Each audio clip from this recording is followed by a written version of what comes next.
रक्षाबंधन येतोय, मग काहीतरी स्पेशल आपण बनवलंच पाहिजे. तर चला बनवूया आज खोबऱ्याची बर्फी.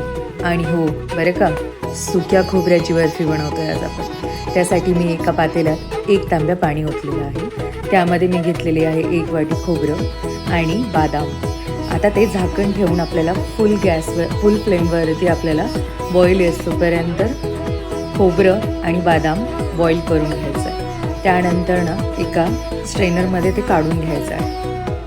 नंतर बदामचे छिलके काढून घ्यायचे आहेत. आपण सगळे छिलके असे सेपरेट करणार आहोत.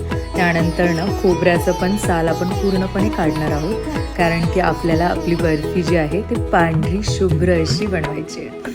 आणि छोटे छोटे कट करून घ्यायचे आहेत खोबऱ्याचे.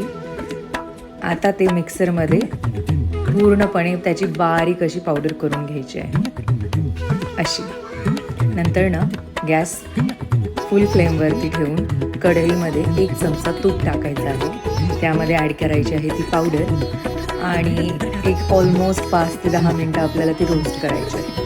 त्यानंतर 1 वाटी साखर ॲड करायची आहे. त्यानंतर मी 1 चमचा साय ॲड केली आहे, दुधावरची साय. आणि गार्निशिंगसाठी म्हणजे स्टफिंगमध्येच मी मनुके पण ॲड केलेले आहे.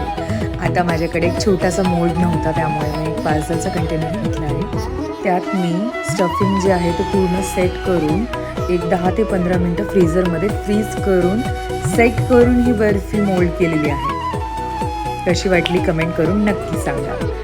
आणि ह्या रक्षाबंधनला ही बर्फी नक्कीच ट्राय करा आपल्या भावासाठी स्पेशली.